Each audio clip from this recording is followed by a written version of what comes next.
Kamu sudah bosan dengan water cooling ber-RGB?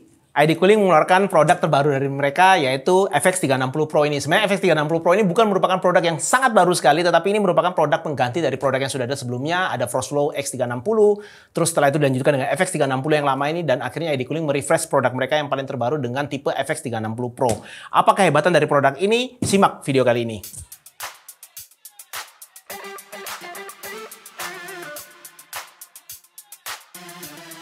Seperti kalian tahu, dari dulu ID Cooling punya line up yang tanpa ARGB untuk water cooling IEO 360-nya, yaitu Frostflow X360. Nah, ID Cooling lalu merefresh produk itu dengan produk FX360, dan sekarang ID Cooling merefresh kembali lagi FX360 ini menjadi produk FX360 Pro.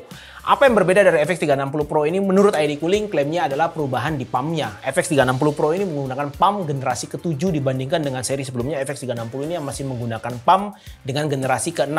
Dan juga ada beberapa perubahan di fan-nya. Nah, untuk lebih detailnya, Aldi akan melakukan unboxing dan menunjukkan kalian apa aja yang kalian dapatkan di produk FX360 Pro ini. Setelah itu saya akan jelaskan perbedaan dari 360 Pro ini dengan 360 yang lama.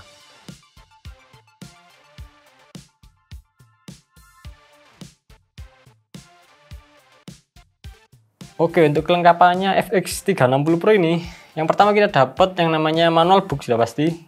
Isiannya lengkap, mau part apa aja, cara pasang buat platform Intel atau AMD, di situ ada lengkap. Terus sekarang kita buka, ini adalah box aksesoris dan perlengkapan buat pasang si FX360 Pro ini ke testbed kalian.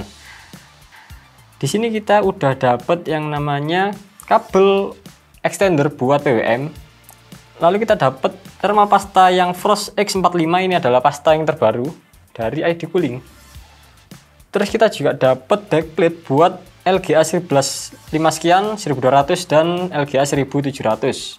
Berikutnya kita juga dapat bracket buat water pumpnya. Ini adalah versi Intel dan AMD. Kalau yang AMD itu yang agak panjang, yang bentuknya mengkotak, itu adalah bracket punyanya si Intel. Bisa buat 1700 dan 1200.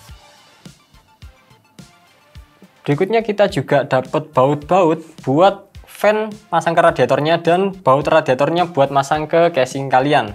Jadi yang panjang ini buat ke radiator, fan ke radiator, dan yang pendek buat casing ke radiatornya. Oke, berikutnya kita dapat stand off untuk LGA 1200 dan LGA 11.5 sekian, disertai dengan pengunci dari water pumpnya sendiri. Berikutnya kita juga dapat stand off buat LGA 1700. Berikutnya juga kita dapat stand off buat LGA 2000 sekian. Berikutnya kita juga dapat AMD stand off, jadi ini buat AM4, AM5 bisa pakai stand off ini, juga disertai dengan plastik insulator, jadi biar nggak nge-short ke mobo kalian. Nah, berikutnya kita juga dapat yang pasti unit all-in-one-nya disertai dengan 3 fan 120 mili sebanyak 3 biji. Oke, jadi tadi kalian sudah lihat, Aldi sudah nunjukin kalian kelengkapan dari produk FX360 Pro. Lalu apa bedanya antara FX360 Pro yang baru ini dengan FX360 yang sebelumnya sudah ada di pasar? Jadi di sini kalian sudah lihat di depan saya ini ada 2 unit. Jadi yang sisi kanan ini adalah FX360 Pro dan ini adalah FX360 yang sudah ada sebelumnya. Jadi perbedaan utamanya itu ada di fan. Kalau kita lihat dari sisi penampilan ya. Jadi kalau kalian lihat yang di kiri ini yang lama itu masih menggunakan fan seri SF yang dimana bentuknya ini seperti ini. Di sini karet-karetnya dia tidak ada, jadi bentuknya lebih polos seperti ini. Terus untuk kabel juga dia masih menggunakan kabel yang non JC chain, biasa kabelnya seperti ini, nanti tinggal di splitter seperti ini. Nah, sedangkan yang di seri barunya di FX360 Pro ini dia sudah menggunakan fan di-upgrade menjadi produk yang seri TF12025 Pro. Jadi kalau yang lama ini FX120, sedangkan yang baru ini TF12025 Pro. Dan TF12025 Pro yang baru ini pun itu juga berbeda sama TF yang sebelumnya ada. Dia menggunakan kabel DC chain seperti ini. Jadi di sini sudah ada DC chain pendek. Dia dikonekin seperti ini, tinggal di DC chain, DC chain, DC chain. Di sini tinggal masang satu kabel seperti ini dan ini langsung menuju ke header PWM komputer kalian. Jadi menjadi lebih bersih, lebih rapi, hanya ada satu kabel yang menuju ke komputer ya. Berikutnya kalau untuk fisik kurang lebih semuanya sama, tidak ada perbedaan berarti. Radiator penampilan juga kurang lebih sama, cuma kalau yang lama ini yang sebelumnya itu ada tulisan ID Cooling di sini. Kalau yang baru ini dia sudah tidak ada tulisan ID Cooling sama sekali, polos, bersih. Dari sisi belakang kurang lebih sama semua, ketebalan radiator juga tidak ada perbedaan. Selang kurang lebih juga sama, tidak ada perbedaan, semuanya sudah sleeving, panjang selang juga sama, tidak ada perbedaan. Untuk blok juga tidak ada perbedaan, sama, kalian lihat penampilannya semuanya sama, cuma yang berbeda sedikit di bagian bawahnya. Untuk bagian bawahnya dari kedua blok ini kurang lebih sama, cuma perbedaannya kalau yang kiri yang lama ini dia bautnya ada 10, yang kanan bautnya ada 8, sedangkan untuk bentuk base-nya, yang kiri ini dia bentuknya sedikit persegi panjang, sedangkan yang baru ini, yang FX Pro ini, dia bentuk base-nya ini lebih kotak ya, bujur sangkar ya kotaknya dia. Dan lain-lainnya kurang lebih untuk base-nya ini kalian bisa lihat juga di sini nih sama mirror finish. Cuma kalau di sini kita udah pakai tes, nanti mungkin bisa ditunjukin B-roll-nya yang dalam keadaan base-nya itu masih dalam keadaan baru, belum dipakai ya.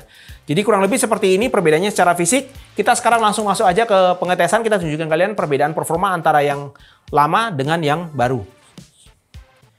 Oke, sebelum kita ngomong lebih lanjut mengenai hasil tes kita, di sini saya tunjukin kalian di layar, kalian bisa cek itu kita tampilin testbed yang kita pakai. Jadi dalam pengetesan kali ini kita menggunakan dua platform, yaitu Intel dan AMD. Intel kita menggunakan 13900K, sedangkan untuk AMD-nya kita menggunakan produk dari AMD Ryzen 9 7950X. Jadi untuk pengetesannya yang di Intel, kita mengetes dengan menggunakan sistem open limit, kita open limitnya, dan satunya lagi kita cek dengan menggunakan PL1 dan PL2 sesuai dengan 13900K, yaitu 125 Watt dan 253 Watt. Sedangkan untuk pengetesan di AMD, kita ngetes dengan menggunakan open limit AMD, dan satunya kita limit dengan temperatur 90 derajat, kita ingin tahu seberapa jauh clock dan package power yang bisa di-achieve dengan kita limit temperaturnya berada di 90 derajat. Untuk penggunaan pasta kita menggunakan pasta Kingpin KPX, dan juga untuk ambient temperatur kita berada di temperatur sekitar 26,5 derajat Celcius. Oke, kalian bisa lihat di layar untuk pengetesan Intel TDP. Clock untuk FX 360 Pro itu maksimumnya berada di 5,5 GB, sedangkan untuk average-nya ada di 3672, sedangkan untuk yang FX 360 yang lama itu maksimumnya ada di 5,798, sedangkan average-nya berada di 3684. Untuk fan speed yang dicapai untuk FX 360 Pro itu fan speed-nya bisa mencapai 1839, average berada di 1053, sedangkan untuk yang FX 360 yang lama fan speed-nya bisa mencapai 1821, untuk average-nya berada di 1041. Temperatur yang dihasilkan untuk pengetesan Intel TDP yang FX 360 Pro itu kita bisa mencapai temperatur maksimum itu ada di 81 derajat, sedangkan average-nya berada di 56,34, sedangkan untuk yang FX 360 yang lama itu maksimumnya ada di 82 derajat, sedangkan untuk average-nya ada di 57,06. Jadi ada perbedaan temperatur kurang lebih sekitar hampir 1 derajat lebih rendah yang FX 360 Pro ya. Untuk skor Cinebench R23 yang Intel TDP, kalian bisa lihat untuk yang FX 360 Pro itu single runningnya berada di 38.793, sedangkan untuk 10 menit running itu berada di 31.739, sedangkan untuk yang FX 360 yang biasa itu maksimumnya berada di 38.971 untuk single running, sedangkan 10 menit running itu berada di 31.805. Ini perbedaan skornya tidak berbeda jauh karena memang kalau di Intel TDP itu prosesor akan berjalan di 253 Watt, setelah itu dia akan turun di TDP 125 Watt konstan sampai selesai pengetesan. Oke, terakhir untuk di Intel TDP ini, package power yang bisa di-achieve untuk FX 360 Pro itu maksimum berada di 253,19, untuk average-nya berada di 130,61, sedangkan untuk FX 360 yang lama itu maksimum berada di 253,24, dan average-nya berada di 131,06. Ini juga tidak berbeda jauh karena memang kita sudah setting limit PL1 dan PL2-nya sesuai dengan standarnya Intel.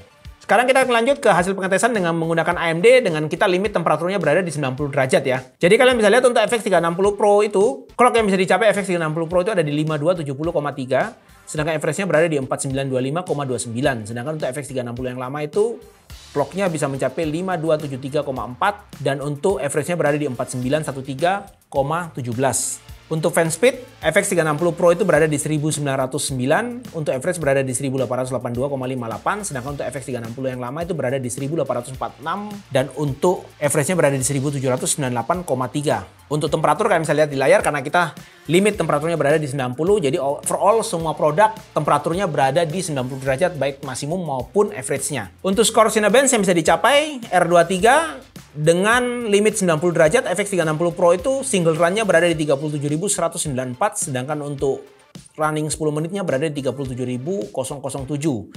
Yang untuk FX 360 yang lama, maksimumnya berada di 37.353, sedangkan average-nya berada di 36.998 setelah running selama 10 menit. Berikutnya kita lanjut untuk hasil package power dengan menggunakan limit AMD 90 derajat. Untuk FX 360 Pro itu maksimum package power yang bisa di-achieve itu 204,45, sedangkan average-nya berada di 194,72. Sedangkan untuk FX 360 yang lama itu maksimum berada di 208,03 Watt, dan average-nya berada di 191,93 watt. Di sini terlihat perbedaannya tidak beda jauh, jadi untuk package power yang bisa di-achieve untuk FX Pro itu sedikit lebih tinggi, cuma beda sekitar 3 wattan kurang lebih ya.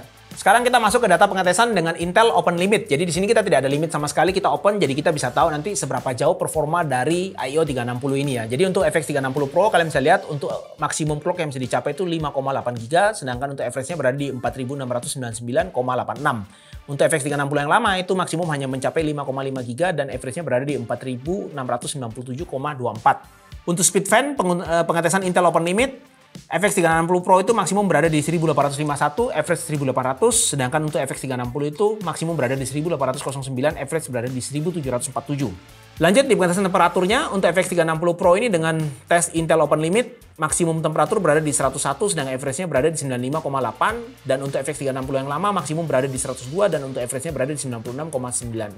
Jadi di sini juga ada perbedaan, yang FX 360 Pro ini 1 derajat kurang lebih dingin daripada yang FX 360 yang lama. Untuk skor Cinebench, FX 360 Pro itu single running berada di 40.693, sedangkan untuk running selama 10 menit itu berada di skor 40.636. Ini bisa terlihat bahwa penurunannya sangat minimum sekali, hampir tidak ada penurunan, jadi kurang lebih dia bisa bertahan konstan. Open limit itu berada kurang lebih hampir sama antara single run dan running selama 10 menit. Sedangkan untuk FX 360 ini terlihat ada penurunan. Untuk FX 360 ini single run-nya berada di 40.657, kurang lebih mirip seperti yang FX 360 Pro, tetapi setelah running 10 menit dia turun menjadi 39.718. Berikutnya untuk pengetesan package power, FX 360 Pro itu maksimum berada di 322,46, untuk average berada di 309,76. Sedangkan untuk FX 360 yang lama maksimum berada di 322,55 dan average-nya berada di 308,32. Package power tidak berbeda jauh, kurang lebih beda sekitar hampir 1 wattan. Oke, terakhir kita ke data AMD Open Limit. Ini pengetesan paling terakhir untuk di AMD Open Limit ini, karena berhubung AMD Open Limit ini dia T-junction untuk AMD ini temperaturnya itu maksimum berada di 95 derajat dibandingkan dengan tadi yang kita limit 90 derajat, jadi mungkin tidak ada perbedaan sampai jauh sekali. Jadi kalian bisa lihat di datanya sini untuk pengetesan clock FX 360 Pro itu maksimum berada di 5346, average berada di 4934,69, sedangkan kalau yang FX 360 yang lama berada di 5362,5 dan average-nya berada di 4941, kurang lebih mirip, tidak berbeda jauh. Untuk fan speed, average yang untuk FX 360 Pro itu berada di 1877, sedangkan kalau untuk FX 360 itu berada di 1797,75, sedangkan maksimumnya berada kurang lebih sekitar 1850 sampai 1900 RPM ya, jadi tidak berbeda jauh juga. Untuk temperatur, kalian bisa lihat di sini bahwa ini untuk limit temperatur maksimum dari AMD itu berada di 95 derajat, jadi kalian bisa lihat baik FX 360 Pro maupun FX 360 biasa, mau maksimum maupun average-nya itu sama-sama berada di angka 95 derajat. Lanjut untuk skor Cinebench-nya R23 AMD Open Limit, untuk FX 360 Pro itu single running berada di 37.404, sedangkan untuk running 10 menit itu berada di 37.123. Yang untuk FX 360 yang lama itu dia untuk single running berada di 37.358, sedangkan untuk running selama 10 menit berada di 37.092. Ini tidak kurang lebih juga hampir sama, tidak ada perbedaan drastis antara 360 Pro maupun FX 360 di AMD Open Limit ya. Terakhir kalian bisa lihat untuk package power yang bisa di-achieve untuk FX 360 Pro ini di AMD Open Limit maksimumnya berada di 217,68 watt, sedangkan average berada di 207,15 watt. Sedangkan untuk FX 360 yang lama itu maksimum berada di 218,47, sedangkan average-nya berada di 202,01. Ini ada perbedaan kurang lebih sekitar 5 wattan untuk package power yang bisa dicapai dengan pengetesan selama 10 menit AMD Open Limit. Sekarang kita lanjut di hasil foto dari baseplate di cooling FX 360 maupun FX 360 Pro yang baru. Kalian bisa lihat di foto itu baik prosesor maupun di cooling kalian bisa lihat touch-nya semuanya sempurna, tidak ada bagian yang tidak terkena pasta ya. Jadi semuanya tidak ada masalah mounting baik FX 360 yang lama maupun FX 360 Pro yang baru. Berikutnya kita lanjut untuk pengetesan noise test. Kalian bisa lihat video pengetesan noise test kita dari 40% sampai 100% running fan baik FX 360 maupun FX 360 Pro yang baru.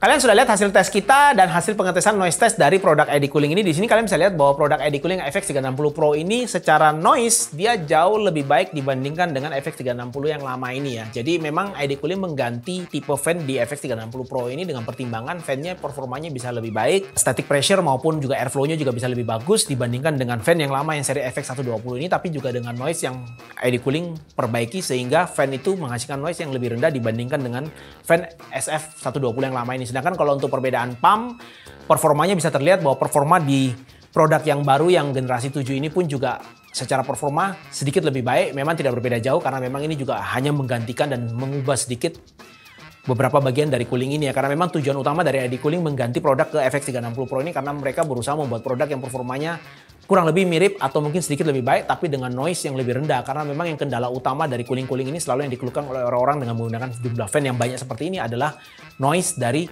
fan-nya. Sedangkan untuk harga produk ini kalian bisa cek di marketplace, itu harganya harusnya kurang lebih berada di bawah 1 jutaan karena pada saat kita shoot video ini produk ini belum tersedia di pasar. Jadi kalian bisa lihat link untuk produk yang sudah disediakan di video ini. Kalian bisa lihat juga berapa harga final dari produk FX360 Pro ini. Harusnya kalau menurut saya harusnya berada di bawah 1 jutaan, tapi kalian lihat aja harganya berada di kisaran berapa, apakah sesuai dengan prediksi saya atau tidak. Jadi buat kamu yang mencari water cooling AIO 360 dengan penampilan yang serba minimalis, hitam, tidak ada lampu-lampu, tidak ada RGB, dan tidak ribet pemasangannya karena kabel dari fan cuma ada satu, kabel dari pump cuma ada satu.